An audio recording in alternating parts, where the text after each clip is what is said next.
it seems to me that the way that you fortify your faith in being and in life, in your own existence, isn't to try to convince yourself of the existence of a transcendent power that you could believe in the same way that you believe in a set of empirical facts. I don't think that's the right approach.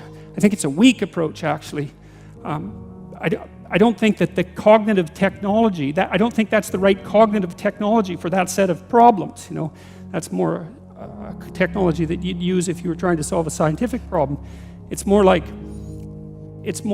something that needs to be embedded in action rather than in stateable belief. And the way that you fortify your faith in life is to assume the best, something like that, and then to act courageously in relationship to that. And that's tantamount to expressing your faith in the highest possible good. It's tantamount to expressing your faith in God. And it's not a matter of stating, well, I believe in the existence of a transcendent deity, because in some sense, who cares what you believe? I mean, you might and all that, but that's not the issue. That's not the issue. The issue, it seems to me, is how you act. And I was thinking about this intensely when I was thinking about Nietzsche and Dostoevsky, because of course you know that Nietzsche was the philosopher who announced the death of God, right? And who was a great, great critic of Christianity, a vicious critic of institutional Christianity, in the best sense, you know. And he announced the death of God, and he said that we'd never find enough water to wash away the blood. It wasn't a triumphant proclamation, even though it's often read that way.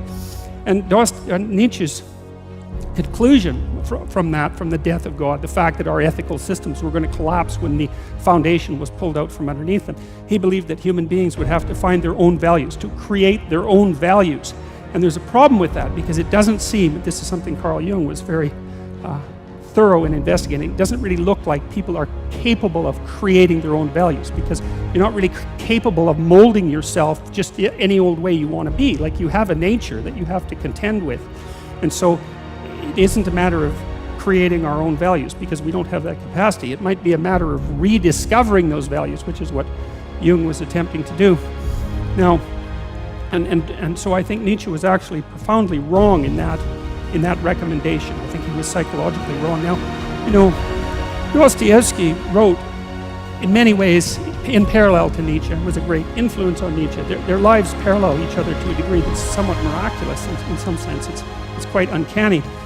Dostoevsky was obviously a literary figure, whereas Nietzsche was a philosopher, a literary philosopher, but still a philosopher. And Dostoevsky wrestled with exactly the same problems that Nietzsche wrestled with.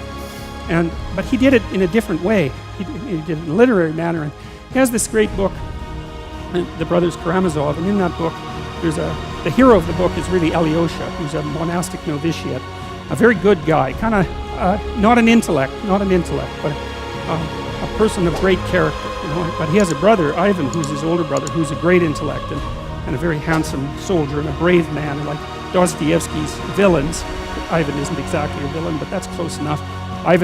Dostoevsky makes his villains extraordinarily powerful. So if Dostoevsky's trying to work out an argument, he clothes the argument in the flesh of one of his characters.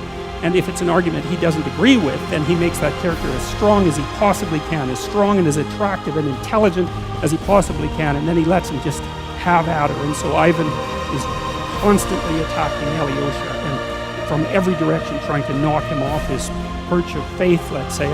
And Alyosha can't address a single one of Ivan's criticisms.